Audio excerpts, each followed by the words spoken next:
नमस्कार विद्यार्थियों, आज इस क्लास में हम प्रयास हिंदी कार्य पुस्तिका कक्षा 4 व 5 के कार्यपत्रक 22 के बारे में बात करेंगे। इससे पूर्व हमने कार्यपत्रक 21 को कंप्लीट किया था।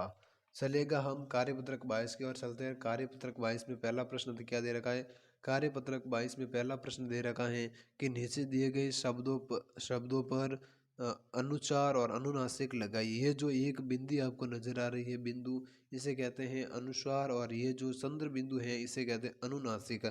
यहाँ आप ये जो निश्चित शब्द दिए गए इन शब्दों पर आपको लगाना है। जैसे छुटिया, छुटिया पर क्या आएगा? ये देखो, छुटिया पर हमने अनुनासिक लगा दिया। पंख पर अनुस्वार आएगा, शंख पर अनुस्वार आएगा, खिड़कियों पर अनुनासिक आएगा, हवेलियों पर अनुनासिक आएगा, डालियों पर अनुनासिक आएगा, रानिया पर अनुनासिक आएगा, सत्रिया पर अनुनासिक आएगा, गंध पर आपको अनुस्वार लगाना है, शकरकंद पर आपको अनुस्वार लगाना है, अंतर पर आपको अनुस्वार लगाना है, और बंदर पर आपको अनुस्वार लगाना है। आगे चलते हैं दूसरे प्रश्न की ओर। दूसरा प्रश्न क्या दे रखा है? दूसरा प्रश्न दे रखा है कि निम्नलिखित शब्द समूह में से अनु अनुनासिक व अनुस्वार युक्त शब्दों को पहचान कर लिखे। ये जो नीचे शब्द दिए गए हैं इन शब्दों में अनुनासिक युक्त शब्द कौन से हैं वो आपको यहाँ पर लिखने हैं, और अनुस्वार से युक्त शब्द कौन से हैं वो आपको यहाँ पर लिखने हैं।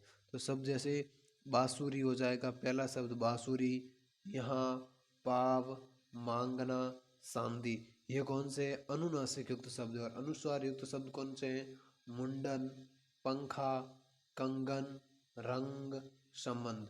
इस प्रकार हमने प्रश्न 2 को कंप्लीट किया। आगे चलते हैं तीसरे प्रश्न की ओर। ये रहा तीसरे प्रश्न आपके सामने। तीसरा प्रश्न दे रखा है कि वाक्यों में रेखांकित शब्द में अनुस्वार और अनुनासिक लगाइए और पढ़िए। आसमान में चांद निकला है, तो चांद पर आपको क्या लगाना है? अनुनासिक।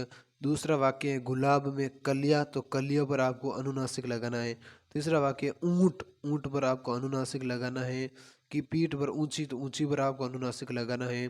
पांडवों पर आपको अनुस्वार लगाना है। और की माँ, माँ पर आपको अनुनासिक लगाना है। बंदर, बंदर पर आपको अनुस्वार लगाना है और उसकी पूंछ, पूंछ पर आपको अनुनासिक लगाना है। हंस, हंस पर आपको अनुनासिक लगाना है। हंस सांझ के समय बहुत ऊंचा उड़ रहा था, तो ये ऊंचा है, यहाँ पर आपको अनुनासिक लगाना है। इस प्रकार हमने कार्यपत्रक 22 को भी कंप्लीट किया। धन्यवाद।